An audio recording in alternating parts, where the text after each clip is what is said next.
এই গল্পটি জাপানের একটা হাই স্কুলকে ঘিরে। একেবারে অজপাড়াগায় অবস্থিত এই স্কুলে একদিন একটা অদ্ভুত ঘটনা ঘটে। হঠাৎই সেই স্কুলের একটা মেয়ে দুর্ঘটনায় মারা যায়, কিন্তু তার সহপাঠীরা মেয়েটির এভাবে চলে যাওয়াটা একেবারেই মেনে নিতে পারেনি। তারা অবিকল ওই মেয়েটির মতো দেখতে একটা পুতুল তৈরি করে, তারপর সেটা মেয়েটা যে বেঞ্চে বসতো সেখানে বসিয়ে দেয় এবং পুতুলটার সাথে তারা এমন আচরণ করতে থাকে যেন সেটা কোনো পুতুল নয়, বরং রক্ত মাংসের একজন মানুষ। দিনের পর দিন তারা এভাবেই পুতুলটার সাথে কথা বলতে থাকে, কিন্তু একসময় তাদের এই কাজের কারণে জন্ম হয় ভয়াবহ এক অভিশাপের। যে অভিশাপের কারণে ওই ক্লাসের একের পর এক স্টুডেন্ট প্রাণ হারাতে থাকে, এমনকি তাদের আত্মীয় স্বজন পর্যন্ত এই অভিশাপ থেকে বাদ যায় না। কেউ বুঝতে পারছিল না কেন হঠাৎ করে তাদের স্কুলে এমন একটা অভিশাপ নেমে এসেছে। প্রতিনিয়ত এভাবে শিক্ষার্থীদের প্রাণ হারাতে দেখে স্কুলের টিচাররা সেই অভিশাপ থামানোর জন্য একটা অদ্ভুত প্ল্যান বানায়, আর তারপরেই বেরিয়ে আসতে থাকে ভয়াবহ সব রহস্য। বলছিলাম 2012 সালে মুক্তিপ্রাপ্ত জাপানিজ মুভি এর কথা, যেটা একই নামের একটা অ্যানিমে সিরিজের লাইভ অ্যাডাপশন। চমৎকার সাসপেন্স আর টুইস্টে ভরপুর মুভিটার সম্পূর্ণ এক্সপ্লেনেশন তুলে ধরছি এই ভিডিওতে। সবাইকে হরর গ্লিমস চ্যানেলে আরও একবার স্বাগতম। সো আর দেরি না করে চলুন শুরু করা যাক আজকের ভিডিও। তো গল্পে শুরু হয় মুভির প্রধান চরিত্র কোইচির মাধ্যমে। একদম ছোটবেলায় মাকে হারানোর পর সে বাবার কাছেই বড় হয়েছে, তবে এসবের বাইরেও একটা অদ্ভুত অসুখের কারণে তাকে প্রায় হাসপাতালে কাটাতে হয়। এমনই একদিন তার বুকের ব্যথা হঠাৎ করে বেড়ে গেলে এমার্জেন্সি তাকে হাসপাতালে ভর্তি করা হয়। তারপর ডাক্তারদের অনেক চেষ্টায় তাকে সুস্থ করা হয়। তবে সেদিন রাতে হাসপাতালের বেডে শুয়ে কোইচি একটা অদ্ভুত স্বপ্ন দেখে। স্বপ্নে সে নিজেকে একটা পরিত্যক্ত ভবনের মধ্যে আবিষ্কার করে। একটা অচেনা ইউনিফর্ম পরা মেয়েকে সে বিল্ডিং এর ভেতরে হেঁটে যেতে দেখে। মেয়েটার পেছনে ছুটতে গিয়ে সে একটা খোলা মাঠে এসে দাঁড়ায়। কুয়াশাচ্ছন্ন সেই মাঠে সে যখন নির্বিকারভাবে দাঁড়িয়েছিল, তখন সেই মেয়েটি পেছন থেকে এসে তার হাত ধরে। কোইচি মেয়েটির দিকে ফিরতেই তার অস্বাভাবিক নীল চোখের দিকে নজর পড়ে তার। সেই চোখ যেন তাকে কিছু একটা বলতে চাচ্ছিল, যেন ইঙ্গিত দিতে চাইছিল কোনো অনাগত ভবিষ্যতের। প্রচন্ড সেই ঘোর লাগা অবস্থায় কোইচির জ্ঞান ফেরে। একটু পর হাসপাতালের ভেতরে হাঁটতে গিয়ে কোইচি স্বপ্নে দেখা মেয়েটিকে দেখতে পায়। সে চুপি চুপি মেয়েটিকে ফলো করতে থাকে, তাকে থামতে বলে, কিন্তু মেয়েটি তাকে পুরোপুরি এড়িয়ে হেঁটে যেতে থাকে। আর একসময় হাসপাতালের পোস্টমর্টেম রুমে ঢুকে মেয়েটির দরজা বন্ধ করে দেয়। কোইচি বুঝতে পারে না যে ঠিক কি হচ্ছে। সে ভাবে এটা হয়তো তার অসুস্থ মস্তিষ্কের কোনো কল্পনা ছিল।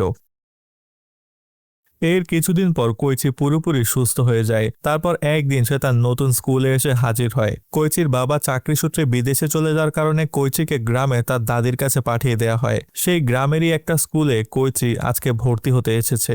টিচার যখন তাকে ক্লাসে নিয়ে যাচ্ছিল, তখন সামনে সে একটা দরজা দেখতে পায়। তার টিচার জানায় ওই জায়গাটা স্কুলের পুরনো বিল্ডিং। আগে সেখানে ক্লাস নেওয়া হলেও এখন সেই বিল্ডিং পুরোপুরি বন্ধ করে দেওয়া হয়েছে।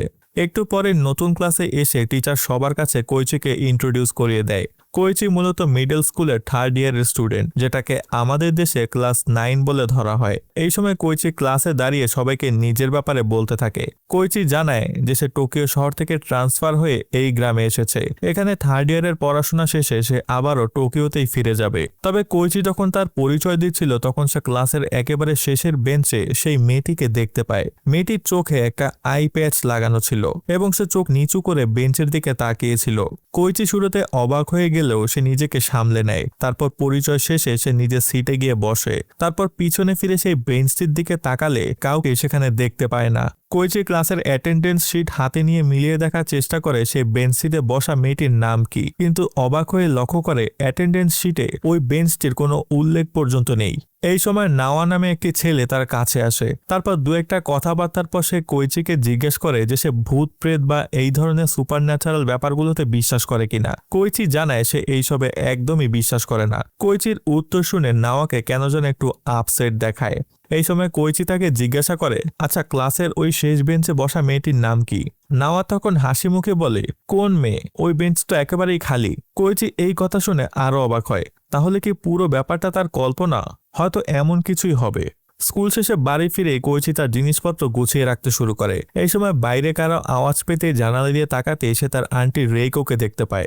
রেইকো তার মায়েরই আপন বোন, তাই কোইচির গ্রামে আসার খবর শোনা মাত্র তিনি কোইচিকে দেখতে এসেছেন। তিনি কোইচির মায়ের ছবিটা দেখতে দেখতে বলেন, কত তাড়াতাড়ি 15টা বছর কেটে গেল, আর এখন কিনা আমার বোনের ছেলেও আমার স্টুডেন্ট। কোইচি কথাটা শুনে খুবই অবাক হয়। আসলে সে নিজেও জানতো না তার আন্টি রেইকো তাদের স্কুলেরই একজন টিচার। এই সময় তিনি কোইচির কাছে গিয়ে বলেন, ইয়োমিয়ামা মিডল স্কুলের 4টা রুলস আছে, এগুলো সবসময় মেনে চলবে। প্রথম রুলটা হলো, যদি স্কুলের ছাদে কোনো কাকের শব্দ শোনা যায় তাহলে অবশ্যই রুম থেকে বের হওয়ার সময় বাম পা আগে দিয়ে বের হবে। দ্বিতীয় রুলটি হলো, থার্ড ইয়ারের স্টুডেন্ট কখনোই স্কুলের পেছনের মাঠে খেলতে পারবে না। তৃতীয় রুলটা হলো, ক্লাসের প্রতিটা নিয়ম অক্ষরে অক্ষরে পালন করতে হবে। তবে কোনো একটা কারণে রেইকো শেষ রুলসের ব্যাপারে কোইচিকে কিছুই বলে না। কোইচি তাকে সেই ব্যাপারে জিজ্ঞেস করতে গেলে নিচ থেকে খাবারের ডাক পড়ায় প্রশ্নটা আর করা হয় না তার। পরদিন স্কুলে কোইচি যখন তার ক্লাসমেটদের সাথে কথা বলছিল তখন উপরে তাকাতে সে বিল্ডিং এর ছাদের উপরে সেই মেয়েটিকে দাঁড়িয়ে থাকতে দেখে। কোইচি সাথে সাথে তাকে ডাক দিয়ে মেয়েটির ব্যাপারে জিজ্ঞাসা করে। মেয়েটি বলে, কিন্তু আমি তো কাউকে দেখতে পাচ্ছি না। কোইচি এবার উপরে তাকায় এবং দেখে সত্যি সত্যি সেখানে কেউই নেই, কিন্তু সে একদমই নিশ্চিত যে ওই মেয়েটি ওখানেই ছিল। তাই সে তখনই দৌড়ে বিল্ডিং এর ছাদে ওঠে এবং মেয়েটিকে সেখানে দাঁড়িয়ে থাকতে দেখে। কোইচি মেয়েটিকে বলে, তুমি না সেই মেয়ে যাকে আমি হাসপাতালে দেখেছিলাম, তোমার নাম কি? মেয়েটি জানায় তার নাম মিসাকি। এই সময় হঠাৎই ছাদের চারপাশ থেকে কিছু কাকের ডাক শোনা যেতে থাকে। কোইচি আঁকে উঠে পিছনে তাকায়, আর তখনই তার বুকে ব্যথা শুরু হয়। সে ব্যথায় মাটিতে বসে কুকরাতে থাকে, কিন্তু মেয়েটি তাকে এড়িয়ে চলে যায় আর যাওয়ার আগে পেছনে ফিরে তাকে বলে, সাবধানে থেকো, বিপদটা হয়তো শুরু হয়ে গেছে। কোইচি অবাক হয়ে মেয়েটির কথা শোনে, কিন্তু ব্যথাটা এত বেশি বেড়ে যায় যে মেয়েটির শেষ কথাটা তার আর মনেই থাকে না। একটু পরে কোইচি স্কুলের মেডিকেল সেন্টারে গিয়ে চেক আপ করিয়ে আসে। ডাক্তার সবকিছু দেখে শুনে তাকে জানায় সে একদমই সুস্থ আছে, নতুন করে কোনো সমস্যা হয়নি। সেখান থেকে বের হতে কোইচি স্কুলের লাইব্রেরি রুমে মিসাকি মেয়েটিকে দাঁড়িয়ে থাকতে দেখে, কিন্তু কোইচিকে দেখা মাত্রই মিসাকি সেখান থেকে সরে যায়। কোইচি দ্রুত সেই লাইব্রেরি রুমে ঢোকে, কিন্তু সেখানে কাউকে দেখতে পায় না। তবে সে টেবিলে একটা পুতুলের ড্রয়িং দেখতে পায়। ড্রয়িংটা কোইচির খুবই চেনা চেনা বলে মনে হতে থাকে। তখন তার মনে পড়ে যায় সেদিন হাসপাতালে সে মিসাকি মেয়েটির হাতে এইরকম একটা পুতুল দেখেছিল। এই সময় স্কুলের লাইব্রেরিয়ান মিস্টার তাৎসুজি সেখানে চলে আসে এবং তাকে লাইব্রেরি থেকে বের হয়ে যেতে বলে। কোইচি তার কথা মতো লাইব্রেরি থেকে বের হওয়ার সময় পেছনে তাকাতেই ভেতরে সেই মেয়েটিকে আবারও দেখতে পায়। কোইচি মেয়েটিকে ডাক দিতে যাবে এমন সময় তার দুজন ক্লাসমেট সেখানে চলে আসে এবং তাকে থামিয়ে দেয়। একটু পরে ছেলে দুটি কোইচিকে নিয়ে স্কুলের পেছনে এসে দাঁড়ায়। এই সময় ইউ নামের ছেলেটি জানায়, তোমাকে একটা ব্যাপার আমাদের আরো আগে জানানো উচিত ছিল, তাহলে শোনো। আজ থেকে প্রায় 26 বছর আগে অর্থাৎ 1972 সালে এই স্কুলে মিসাকি নামে একটি মেয়ে মারা যায়। সেও ছিল আমাদের মতোই থার্ড ইয়ারের স্টুডেন্ট, কিন্তু মিসাকির এই অকাল মৃত্যুর ব্যাপারটা তার ক্লাসমেটরা কোনোভাবেই মেনে নিতে পারেনি। তাই তারা মিসাকির মতো দেখতে একটা পুতুল বানিয়ে সেটাকে মিসাকির বেঞ্চে বসিয়ে দেয় এবং তার সাথে এমনভাবে কথা বলতে থাকে যেন সেটা কোনো পুতুল নয়, সেটা আসলেই মিসাকি। এমনকি স্কুলের টিচাররাও সেই পুতুলটাকে মিসাকির মতোই ট্রিট করতে থাকে। মিসাকির বন্ধুরা যতদিন সেই ক্লাসে ছিল ততদিন তারা এই ব্যাপারটা পালন করে গেছে। তবে তারপরে স্কুলে একটা অদ্ভুত ঘটনা শুরু হয়। এই পর্যায়ে কোইচির আবারও তার বুকে ব্যথা শুরু হয়। তারা দ্রুত তাকে মেডিকেলে নিয়ে যায়। বাকি ঘটনাটা তখন তারা শোনা হয় না। এর কিছুদিন পরের কথা, একদিন কোইচি গ্রামের লোকাল মার্কেটে একা একা ঘুরে বেড়াচ্ছিল। এই সময় পাশে একটা শপে সে ডিসপ্লেতে একজোড়া পুতুল দেখতে পায়। পুতুলগুলো কোইচির খুবই চেনা বলে মনে হচ্ছিল। সে দোকানটির ভেতরে যায়। এই সময় আমরা দোকানটির নাম দেখতে পাই, যেখানে লেখা ছিল এম স্টুডিও। ভেতরে ঢুকে কোইচি আরো বিভিন্ন ধরনের পুতুল চেয়ারে সাজিয়ে রাখা অবস্থায় দেখতে পায়। কৌতূহলী দৃষ্টিতে কোইচি সবগুলো পুতুল খুঁটিয়ে খুঁটিয়ে দেখতে থাকে। এই সময় সেখানে মিসাকি এসে উপস্থিত হয়। তারপর কোইচিকে বলে, তুমি এখানেও চলে এসেছো? কোইচি মেয়েটিকে দেখে খুবই অবাক হয়। মিসাকি জানায় এই ডল হাউসটি তার আন্টির, তাই সে প্রায় এখানে আসে। এরপর মিসাকি তার চোখের আই প্যাচটি খুলে প্রথমবারের মতো কোইচির দিকে তাকায়। তার ডান চোখটা স্বাভাবিক হলেও বাম চোখটা ছিল নীল রঙের। মনে হচ্ছিল সেই চোখটা যেন কোনো মানুষের নয়, হুবহু পুতুলের চোখ। কোইচি সবকিছুই কেমন যেন রহস্যময় মনে হতে থাকে। সে মিসাকিকে জিজ্ঞাসা করে, কে তুমি? তুমি কি আসলেই থার্ড ইয়ারের স্টুডেন্ট? তবে মিসাকি কোচির প্রশ্নের কোনো উত্তর দেয় না। পরদিন ক্লাসে গিয়ে সে আবারও অ্যাটেন্ডেন্স শিটটা ভালো মতো খুঁজে দেখে, কিন্তু মিসাকির নাম সেখানে কোথাও সে দেখতে পায় না। এই সময় তার মোবাইলে একটা কল আসে। রিসিভ করতেই তারা ক্লাসমেট তাকে বলে, তোমাকে বলেছি না ওই সিটে কেউ বসে না, তাহলে তুমি বারবার সেখানে যাচ্ছ কেন? তুমি যদি নন এক্সিস্টিং পার্সনের সাথে কথা বলার চেষ্টা করো তাহলে কিন্তু ভয়ঙ্কর বিপদ আছে। কোইচি তার কথার কোনো আগামাতাই বুঝতে পারল না। সে জিজ্ঞাসা করলো, নন এক্সিস্টিং পার্সন মানে কি? তবে ছেলেটা তার এই কথার উত্তর দেওয়ার আগেই ফোনটা কেটে দেয়। পরদিন কোইচি তার আন্ট রেইকোর সাথে দেখা করে। সে জানায় স্কুলটা তার একদমই ভালো লাগছে না, সবার আচরণে কেমন যেন অদ্ভুত আর রহস্যময় ধরনের। তার আন্টি রেইকো তাকে জানায়, চিন্তা করো না, সময় আসলে ধীরে ধীরে সবকিছু তুমি জানতে পারবে। কোইচি তার এই কথায় কিছুটা অবাক হয়, কি সেই ব্যাপার সেটা জানতে চায়, কিন্তু রেইকো তাকে আর কোনো কিছুই জানায় না। পরদিন স্কুলে পরীক্ষা ছিল। কোইচি সবার আগে তার লেখা শেষ করে পেপার জমা দিয়ে ক্লাস থেকে বেরিয়ে আসে। এই সময় ইউকারি নামের মেয়েটি তার পিছু পিছু আসে। তারপর কোইচিকে ডাক দিয়ে বলে, প্লিজ তুমি যা করছো সেটা এখনই থামিয়ে দাও, নইলে কেউ না কেউ মারা যাবে। কোইচি বুঝতে পারছিল না সে কি নিয়ে কথা বলছে। এতদিনে সে ধরেই নিয়েছে এই স্কুলের কেউ হয়তো স্বাভাবিকভাবে কোনো কথাই বলতে পারে না। তাই সে ইউকারিকে ইগনোর করে নিচের ফ্লোরে চলে আসে এবং সেখানে এক কোনায় মিসাকিকে দেখতে পায়। তাকে দেখা মাত্রই কোইচি জিজ্ঞেস করে, তুমি এখানে কি করছো? মিসাকি তার কথার উত্তরে বলে, প্লিজ বাঁচতে চাইলে আমার সাথে কথা বলার চেষ্টা করো না। তবে কোইচি সেসবে পাত্তা না দিয়ে মিসাকির হাত স্পর্শ করে, আর পেছন থেকে সেই দৃশ্যটা দেখে ইউকারি ভয়ে আটকে ওঠে। তারপর ভয়ে ভয়ে পিছু সরতে থাকে, এমন একটা ভাব করে যেন এখনই বড় কোনো একটা বিপদ ঘটতে যাচ্ছে। আর সেই সময় পাশের একটি ময়লার বালতি থেকে একটা ক্যান ব্লাস্ট হয়ে সোজা ইউকারিকে আঘাত করে। ইউকারি ধাক্কা খেয়ে সেখানে থাকা ছাতার উপর পিছলে পড়ার সাথে সাথেই ছাতার রডে আঘাত লেগে সেখানেই তার প্রাণ হারায়। তবে মারা যাওয়ার আগে মেয়েটি কোইচির দিকে তাকিয়ে বলে, সব দোষ তোমার। এই সময় চিৎকার শুনে ক্লাসের বাকিরাও সেখানে চলে আসে এবং এই দৃশ্য দেখে খুবই ভয় পেয়ে যায়। তারপর সবাই রাগান্বিত কণ্ঠে কোইচিকে জানায়, সব দোষ তোমার, তুমি নিয়ম মেনে চললে এই ঘটনা কখনোই ঘটতো না, তোমার কারণে এখন আমরা সবাই বিপদে পড়েছি। কোইচি অবাক বিস্ময়ে শুধু তাদের দিকে তাকিয়ে থাকে। পরদিন হাসপাতালে চেক আপের জন্য গেলে সেখানে থাকা নার্স তাকে জানায়, তোমাদের স্কুলে নাকি কেউ একজন মারা গেছে, আমার ভাই তাকেরও তোমার ক্লাসেই পড়ে, সে আমাকে বলল এই ব্যাপারে। কোইচি তখন তাকে বিস্তারিত সবকিছু খুলে বলে। তবে পরদিন স্কুলে গেলে সেই নার্সের ভাই তার সামনে এসে দাঁড়ায় এবং তাকে ধমকের সুরে বলে, খবরদার আমার বোনকে এইসবের ব্যাপারে কিছুই বলবে না। একটু পরে তার ক্লাসমেট নাওয়া কোইচিকে নিচে ডেকে আনে। তারপর বলে, প্লিজ তোমার কাছে একটাই অনুরোধ, আর যাই করো মিসাকি মেয়েটিকে এড়িয়ে চলো, ওর সাথে মিশতে যেও না, তাহলেই বিপদ আছে। আর কেন বিপদ আছে সেটা প্লিজ আমাকে জিজ্ঞেস করো না, আমি বলতে পারবো না। তবে নাওয়ার কথায় কোইচি খুবই রেগে যায়। সে সাফ সাফ জানিয়ে দেয় সে মিসাকিকে এড়িয়ে চলতে পারবে না, মিসাকির সাথে কথা সে বলবেই। পরদিন কোইচি যখন হাসপাতালে চেক আপ করতে যায় তখন সে দেখে সেই নার্স মেয়েটি লিফটে অ্যাক্সিডেন্টে প্রাণ হারিয়েছে। কোইচি পুরোপুরি হতবাক হয়ে যায়। পরিস্থিতি ধীরে ধীরে যেন আরো বেশি খারাপ হতে থাকে। পরদিন মেয়েটির ফিউনারেলে গেলে সবাই কোইচির দিকে অদ্ভুত দৃষ্টিতে তাকিয়ে থাকে, যেন সবাই তাকে বোঝাতে চাইছিল যা কিছু হচ্ছে তার পেছনে কোইচি দায়ী। এমনকি পরদিন সে যখন স্কুলে যায় তখন সে আবিষ্কার করে কেউ তার সাথে কথা বলছে না, সবাই তাকে এড়িয়ে চলছে, এমন একটা ভাব করছে যেন কোইচির অস্তিত্বই কেউ দেখতে পারছে না। এরপর অ্যাটেন্ডেন্স শিটে তাকাতেই কোইচি দেখে তার নামটা সেই লিস্ট থেকে কেটে দেওয়া হয়েছে, আর সেই শিটের একেবারে কোনায় ছোট্ট করে লেখা আছে, যদি তোমার মনে কোনো প্রশ্ন থাকে তাহলে মিসাকিকে জিজ্ঞাসা করো। স্কুল শেষে কোইচি মিসাকির সাথে দেখা করে এবং তাকে এই ব্যাপারে জিজ্ঞাসা করে। মিসাকি তখন পুরো ব্যাপারটা কোইচিকে খুলে বলে। সে জানায় তাদের থার্ড ইয়ারের এই ক্লাসরুমে একটা অদ্ভুত ধরনের অভিশাপ আছে। কোনো কারণ ছাড়াই এই ক্লাসের কোনো না কোনো স্টুডেন্ট অথবা তার আত্মীয় ভয়ঙ্কর দুর্ঘটনায় মারা যায়। তাই টিচাররা সবাই মিলে এই অভিশাপ কাটানোর জন্য একটা বুদ্ধি বের করেছে। তারা প্রতি বছর ক্লাস থেকে একজন স্টুডেন্টকে নন এক্সিস্টিং পার্সন হিসেবে সিলেক্ট করে, আর যাকে নন এক্সিস্টিং পার্সন হিসেবে সিলেক্ট করা হবে সে সবার থেকে আলাদা থাকবে এবং কেউ তার সাথে মিশতে পারবে না। এমন ভাবে চলতে হবে যেন সে অদৃশ্য কোনো মানুষ। আর এই বছর তাদের ক্লাস থেকে মিসাকিকেই নন এক্সিস্টিং পার্সন হিসেবে সিলেক্ট করা হয়েছে। এই কারণে সে একা একাই থাকে, কেউ তার সাথে মেশে না। তবে ক্লাসের কোনো স্টুডেন্ট যদি ভুল করেও সেই নন এক্সিস্টিং পার্সনের সাথে কথা বলে ফেলে তাহলে সেই অভিশাপটা আবারও ফিরে আসে এবং একের পর এক মানুষ মারা যেতে থাকে। তাই এই জন্যই কোইচি মিসাকির সাথে কথা বলার কারণেই সেই অভিশাপটি আবারও ফিরে এসেছে এবং ইতিমধ্যেই 2 জন মানুষকে শেষ করে ফেলেছে। আর তাই নিয়ম ভঙ্গ করার কারণে এখন মিসাকির সাথে কোইচিকেও নন এক্সিস্টিং পার্সন হিসেবে ঘোষণা করা হয়েছে। এই কারণে অ্যাটেন্ডেন্স শিট থেকে তার নামটাও কেটে দেওয়া হয়েছে। কোইচি পুরো ব্যাপারটা বুঝতে পারে এবং একই সাথে সে এটা ভেবে খুশি হয় যে মিসাকিও তার মতো একজন মানুষ, সে তার কল্পনা নয়।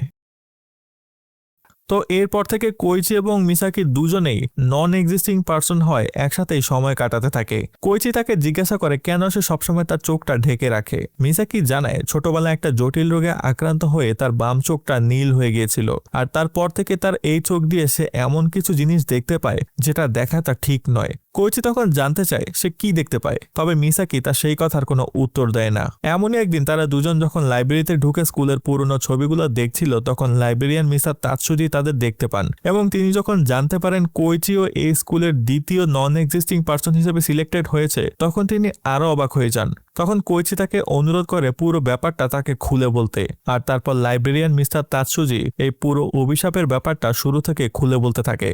তিনি জানান ২৬ বছর আগে যখন থার্ড ইয়ারে মিসাকি নামের একটি মেয়ে মারা যায়, তখন তার ক্লাসমেটরা মিসাকির মতো দেখতে একটা পুতুল সেই বেঞ্চে রেখে দেয়। তারা সেই পুতুলটার সাথে মিসাকির মতোই মিশতে থাকে। তবে বছর শেষে যখন ওই মেয়েগুলো পাশ করে স্কুল ছেড়ে চলে যায়, তারপর থেকে থার্ড ইয়ারের ক্লাসরুমে একটা অভিশাপ ভর করে। একের পর এক স্টুডেন্ট, এমনকি তাদের আত্মীয় স্বজন পর্যন্ত দুর্ঘটনায় মারা যেতে শুরু করে। প্রথমে তারা ব্যাপারটাকে কাকতালীয় হিসেবে দেখলো, যখন দেখে শুধুমাত্র থার্ড ইয়ারের স্টুডেন্টের সাথেই এইসব ঘটছে, তখন ওনারা বুঝতে পারেন এই অভিশাপটা শুধু এই ক্লাসের মধ্যে সীমাবদ্ধ। তবে কিছুতেই তারা সেই অভিশাপটা থামাতে পারছিল না।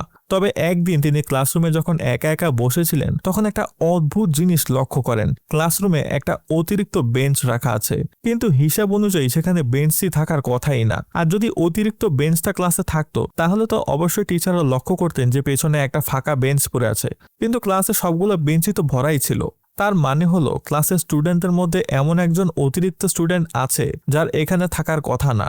কিন্তু কে সেই অতিরিক্ত স্টুডেন্ট সেটা কোনোভাবেই তিনি বের করতে পারছিলেন না, কারণ অ্যাটেন্ডেন্স শিটে অপরিচিত কারো নামই ছিল না। আর অচেনা কেউ ক্লাসে এসে বেঞ্চে বসে থাকবে অথচ অ্যাটেন্ডেন্স না দিয়ে চলে যাবে, এমন হওয়ারও চান্স নেই, কারণ টিচাররা প্রতিটা স্টুডেন্টের অ্যাটেন্ডেন্স নিজ চোখে গুনে নেন। এবার তিনি বুঝতে পারেন আগের বছর যে স্টুডেন্টরা মারা গেছে তাদের মধ্যে একজন স্টুডেন্ট এই ক্লাসে এসে উপস্থিত হয়েছে, আর সেই মৃত স্টুডেন্টটাই অভিশাপের মাধ্যমে এক একজনকে মারছে। এভাবে প্রতি বছর একজন করে মৃত স্টুডেন্ট এই ক্লাসে এসে উপস্থিত হয় আর এইসব হত্যাকাণ্ড ঘটায়। আর সেই মৃত স্টুডেন্টরা যখন ক্লাসে আসে, তখন কারোই মনে থাকে না যে সে মৃত, এমনকি সে নিজেও জানে না সে মৃত। তাই সব টিচাররা মিলে তখন একটা বুদ্ধি বের করে। তারা বুঝতে পারে মৃত স্টুডেন্টদেরকে কোনোভাবেই বের করা সম্ভব হবে না, তাই তারা প্রতি বছর নিজেদের মধ্য থেকে একজন স্টুডেন্টকে নন এক্সিস্টিং স্টুডেন্ট বা মৃত স্টুডেন্ট হিসেবে বাছাই করে। তারপর পুরো বছর তাকে মৃত হওয়ার অভিনয় করে যেতে হয়, এবং এই পদ্ধতিটা চালু করার পর থেকে সেই অভিশাপটা পুরোপুরি বন্ধ হয়ে গেছে। গত ২৪ বছরে এই নিয়মটা ক্লাসে পালন করা হচ্ছে, আর কখনোই এই সমস্যাটা হয়নি। কিন্তু কোইচি মিসাকির সাথে কথা বলে সেই নিয়মটা ভঙ্গ করে ফেলেছে, যার কারণে অভিশাপটা আবারও শুরু হয়েছে। ব্যাপারটা জানার পর থেকে কোইচির মনে একটা অস্বস্তি কাজ করতে থাকে। তার মানে তাদের এই ক্লাসরুমে এমন একজন স্টুডেন্ট আছে যে মৃত, অথচ সে নিজেও জানে না সে মৃত। সেও বাকিদের মতো স্কুলে ঘুরে বেড়াচ্ছে, তাদের সাথে ক্লাস করছে, খেলছে। ভাবতে কোইচির প্রচন্ড ভয় লাগতে থাকে। তবে একই সাথে কোইচির এটাও মনে হয় হয়তো সেই মৃত স্টুডেন্টটা সে নিজেও হতে পারে, হয়তো হাসপাতালে সেদিন কোইচি মারাই গিয়েছিল। তাই কোইচি বিষয়টা নিয়ে ভাবতে ভাবতে অনেক বেশি আপসেট হয়ে পড়ে। এই সময় মিসাকি তাকে জানায় চিন্তা করার কিছুই নেই, তুমি জীবিত। কোইচি তখন জিজ্ঞাসা করে তুমি কিভাবে নিশ্চিত হয়ে বলছো যে আমি জীবিত? তখন মিসাকি জানায় সে তার বাম চোখ দিয়ে মৃত মানুষকে দেখতে পায়। কে মৃত সেটা সে একবার তাকালেই বুঝতে পারে। সেদিন মিসাকি আইপ্যাড সরিয়ে কোইচিকে দেখার পরই বুঝতে পেরেছিল কোইচি মৃত নয়। এদিকে এর কিছুদিন পর আবারও থার্ড ইয়ারের একজন স্টুডেন্ট এবং অন্য একজনের আত্মীয় আচমকা দুর্ঘটনায় মারা যায়। তারপর থেকে ক্লাসের সবাই অনেক বেশি ভয় পেয়ে যায়, কারণ তারা দেখছে নন এক্সিস্টিং পার্সন থাকার পরেও অভিশাপটা এখনো চালু আছে। তাই অনেকে এই নিয়মটা আর ফলো করতে অস্বীকৃতি জানায়। অন্যদিকে কোইচি তাদের স্কুলের পুরনো ফাইলগুলো ঘাঁটতে গিয়ে একটা ছবির অ্যালবাম খুঁজে পায়, যেখানে থার্ড ইয়ারের স্টুডেন্টের তালিকায় সে তার আন্টি রেইকোর ছবিও দেখতে পায়। ব্যাপারটা দেখে কোইচির মনে একটা খটকা লাগে, কারণ তার আন্টি রেইকো যে বছর থার্ড ইয়ারের স্টুডেন্ট ছিল, সেই বছরই কোইচির মা দুর্ঘটনায় মারা গিয়েছে। তাহলে কি তার মায়ের মৃত্যুর সাথেও এই অভিশাপটার কোনো সম্পর্ক আছে? সে তৎক্ষণাৎ তার আন্টি রেইকোর কাছে গিয়ে ব্যাপারটা জিজ্ঞেস করে। রেইকো স্বীকার করে যে সে ওই বছর থার্ড ইয়ারের স্টুডেন্ট ছিল, কিন্তু তার মা সেই অভিশাপের কারণেই মারা গেছে কিনা সেই ব্যাপারে সে নিশ্চিত না। এমনই একদিন কোইচি এবং মিসাকি পুরোনো স্কুল বিল্ডিং এ একটা অচেনা লোককে দেখতে পায়। লোকটা কিছু একটা খুঁজছিল, কিন্তু অনেকক্ষণ খোঁজাখুঁজির পর কিছু না পেয়ে লোকটা সেখান থেকে চলে যায়। তারপর কোইচি এবং মিসাকি সেই রুমে ঢোকে এবং তারাও দেখতে থাকে কি এমন জিনিস এই রুমে আছে যেটা লোকটা খুঁজছিল। এভাবে কিছুক্ষণ খোঁজাখুঁজির পর তারা একটা অডিও ক্যাসেট খুঁজে পায়। ক্যাসেটটা প্লে করতে তারা 1983 সালের থার্ড ইয়ারের মাতসুরাগা নামে একটা স্টুডেন্টের গলা শুনতে পায়। ছেলেটা নিজের পরিচয় দিয়ে জানায়, আমি কিছুদিন আগে আমাদের থার্ড ইয়ারের একটা ছেলেকে মেরে ফেলেছি। তবে অবাক করা ব্যাপার হলো, মারা যাওয়ার সাথে সাথে ছেলেটা পুরোপুরি অদৃশ্য হয়ে যায়, একদম বাতাসে ভ্যানিশ হয়ে যায় তার মরদেহ। আর তার চাইতেও অবাক করা ব্যাপার হলো, কেউই সেই ছেলেটির ব্যাপারে আর কোনো খোঁজ করতে আসেনি। এমনকি ছেলেটির নাম পর্যন্ত ক্লাসে আর কেউ কোনোদিন উচ্চারণ করেনি। তবে ব্যাপারটা শুধু সেখানেও থেমে থাকেনি। ওই বছরের বাকি সময় দেয় তাদের থার্ড ইয়ারের ক্লাসে আর কোনো দুর্ঘটনাই ঘটেনি, আর কোনো স্টুডেন্ট সেই বছর মারা যায়নি। তাই তার ধারণা হয় হয়তো সে নিজের অজান্তেই সেই মৃত স্টুডেন্টকে শেষ করেছে। আর একই সাথে সে বুঝতে পারে কোনোভাবে যদি মৃত স্টুডেন্টকে খুঁজে মেরে ফেলা যায় তাহলে অভিশাপটাও থামানো সম্ভব। তবে মাতসুরাগা ভয়ে এই ব্যাপারটা কাউকে জানায়নি। স্কুল থেকে পাশ করে বের হওয়ার আগে আগে সে এই রেকর্ডারে তার কথাগুলো রেকর্ড করে রেখে গেছে, যাতে কোনো টিচার এই ক্যাসেটটি খুঁজে পেয়ে এই ব্যাপারে জানতে পারে। এতক্ষণে কোইচি এবং মিসাকি বুঝতে পারে একটু আগে লাইব্রেরিতে যে লোকটা এসেছিল সেই এই মাতসুরাগা। কোইচি তখন মিসাকির কাছে জানতে চায় সে ওই মৃত স্টুডেন্টকে খুঁজে বের করতে পারবে কিনা, কিন্তু মিসাকি জানায় কাউকে মেরে ফেলার জন্য খুঁজে বের করতে সে কখনোই পারবে না। তাই কোইচিও মিসাকিকে আর তেমন একটা জোর করে না। এদিকে মিস রেইকো স্কুলের পুরনো ফাইল ঘাটাঘাটি করে জানতে পারে 1983 সালে ঠিক এমনই একটা ঘটনা ঘটেছিল।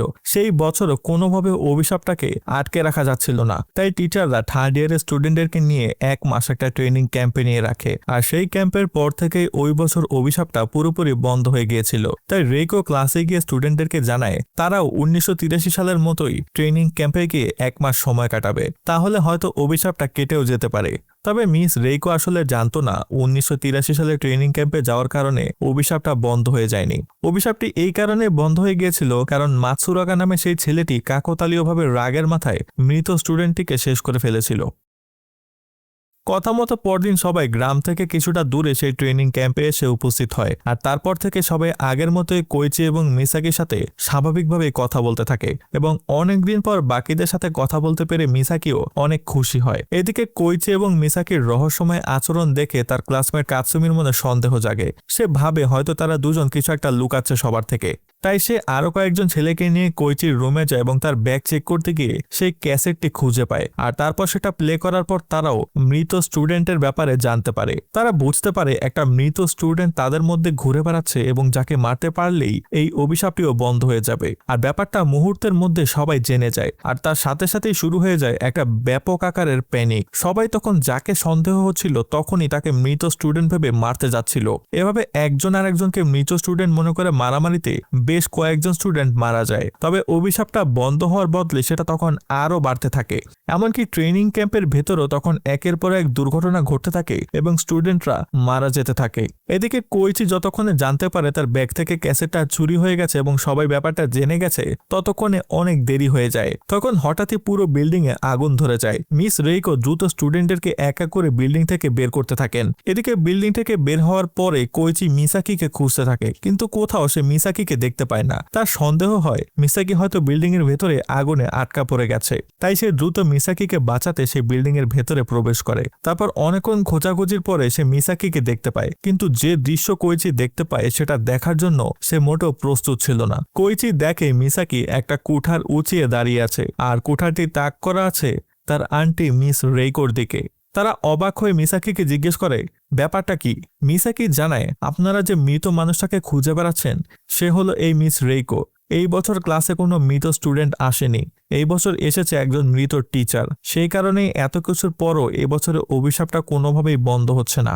মিসাকি এরপর কোইচির দিকে তাকিয়ে বলে প্লিজ আমার কথা বিশ্বাস করো, তুমি তো জানো আমি মৃত মানুষকে দেখতে পারি। তোমার আন্ট মিস রেইকো হলো একজন মৃত মানুষ, তাই তাকে বাঁচাতে যেও না, এখনই তাকে শেষ করে দাও। এই কথা বলেই মিসাকি কুঠারটা আবারও মিস রেইকোর দিকে উঁচিয়ে ধরে। তবে শেষ মুহূর্তে মিসা তাতসুজি মিসাকিকে ধরে ফেললে সুযোগ বুঝতে পেরে মিস রেইকো সেখান থেকে পালিয়ে যায়। এদিকে মিস্টার তাতসুজিও তার পিছু নেয় এবং তারা বিল্ডিং এর ছাদের পাশে গিয়ে দাঁড়ায়। মিস্টার তাতসুজি রেইকোকে আশ্বস্ত করে বলেন তার চিন্তার কোনো কারণ নেই, সে তাকে রক্ষা করবে। তবে সেই সময় মিস রেইকোর শরীর থেকে একটা অশরীরী শক্তি বের হয়ে এসে মিস্টার তাতসুজিকে আটকে ফেলে এবং তাকে ছাদ থেকে নিচে ফেলে দিয়ে শেষ করে দেয়। তবে এই সময় মিস রেইকো কোনোভাবে পড়ে যাওয়ার হাত থেকে নিজেকে রক্ষা করে। এই সময় কোইচি সেখানে চলে আসে এবং মিস রেইকোকে বাঁচানোর চেষ্টা করে। আর তখনই রেইকোর শরীর থেকে সেই অশরীরী শক্তিটি বের হয়ে আসে এবং কোইচিকে ঘিরে ফেলতে শুরু করে। তবে কোইচি তখনও শক্তভাবে তাকে ধরে রাখে। এই সময় মিস রেইকো হয়তো বুঝতে পারেন যে তিনি আসলে মৃত, তাই তিনি কোইচিকে বলেন, আমাকে ছেড়ে দাও আর তুমি দ্রুত এখান থেকে সরে যাও। আর এই কথাটি শোনার পর থেকে কোইচি সবকিছু মনে পড়তে থাকে। প্রথমবার যখন মিস রেইকো তার সাথে দেখা করতে এসেছিল তখন তার পা ভর্তি কাদা ছিল, কিন্তু সেই সময় কেন যেন সেই ব্যাপারটা লক্ষ্য করেনি। আবার কখনো আয়নার দিকে ফিরে কাজ করার সময় রেইকো পেছনে ফিরে তাকালেও তার প্রতিচ্ছবি আয়নাতেই রয়ে গিয়েছিল। আর সবচাইতে বড় ব্যাপার হলো কোইচি যখন তার মায়ের কবর দেখতে গিয়েছিল তখন তার ঠিক পাশের কবরটি ছিল তার আন্টি মিস রেইকোর, অথচ এসবের কিছুই এতদিন তার নজরে পড়েনি। কোইচি তখন মিস্টার তাতসুজির কথা মনে পড়ে যায়। তিনি বলেছিলেন মৃত মানুষটা যখন আসে তখন কারো মাথায় থাকে না যে সে মৃত, আর তার বিভিন্ন উদ্ভট কাজকর্ম তখন কেউ লক্ষ্য করে না, কিন্তু একটু খেয়াল করলেই যে কেউ বুঝতে পারত সেই মানুষটা আসলে জীবিত কেউ নয়, সে হলো মৃত। একটু পরে মিস রেইকো নিচ থেকে হাতটি ছেড়ে দেয় এবং মুহূর্তের মধ্যেই জ্বলন্ত আগুনের মধ্যে পড়ে সেখানেই শেষ হয়ে যায়। এর কিছুদিন পরের কথা, ততদিনে সেই অভিশাপটা পুরোপুরি বন্ধ হয়ে গেছে। কোইচি হাসপাতালে শুয়ে নিউজ পেপারে সব খবর খুঁটিয়ে খুঁটিয়ে পড়তে থাকে। সেখানে দুর্ঘটনায় যারা যারা মারা গেছে সবার নাম উল্লেখ করা থাকলেও মিস রেইকোর ব্যাপারে কিছুই বলা নেই। তার মানে বোঝাই যাচ্ছিল মিস রেইকো সত্যি সত্যি একজন মৃত মানুষ ছিল। এরপর বছরের বাকি সময়টা নিশ্চিন্তেই কেটে যায়, আর কোনো দুর্ঘটনা ততদিনে ঘটেনি। কোইচিও একদিন তার থার্ড ইয়ারের ক্লাস শেষ করে সবাইকে বিদায় জানিয়ে আবারও টোকিও শহরে ফিরে যায়। মনে হতে থাকে সবকিছু হয়তো ঠিক হয়ে গেছে। তবে মুভির শেষ অংশে আমরা 14 বছর পরের একটা দৃশ্য দেখতে পাই। সেই স্কুলটা তখনও আগের মতোই আছে, আর সেই পুরনো বিল্ডিং এর দরজাটাও আগের মতোই বন্ধ করা ছিল। এক সময় ঘন্টা পড়ার সাথে সাথে স্টুডেন্টরা সবাই তাদের ক্লাসরুমে গিয়ে ঢুকে পড়ে। তারপর আমরা থার্ড ইয়ারে সেই ক্লাসরুমটি দেখতে পাই। একটু পরে টিচার ক্লাসে ঢুকতে সবাই দ্রুত তাদের সিটে গিয়ে বসে পড়ে, আর তখনই সেই টিচার নিজের পরিচয় দিতে শুরু করে এবং জানান তিনি হলেন থার্ড ইয়ারের এই বছরের ক্লাস টিচার। আর এই টিচারটি আর কেউ নয়, সেই লাইব্রেরিয়ান মিস্টার তাতসুজি, যে 14 বছর আগে ছাদ থেকে পড়ে মারা গিয়েছিল। আর সেই সাথে মুভিটার কাহিনীও এখানেই শেষ হয়। তো ভিউয়ার্স, এটাই ছিল 2012 সালে মুক্তিপ্রাপ্ত জাপানিজ হরর অ্যানাদারের সম্পূর্ণ এক্সপ্লেনেশন। আশা করি ভিডিওটা আপনাদের সবার ভালো লেগেছে। ভালো লাগলে ভিডিওটিকে লাইক এবং চ্যানেলটিকেও সাবস্ক্রাইব করে রাখবেন। আজকের মতো এখানে বিদায় নিচ্ছি।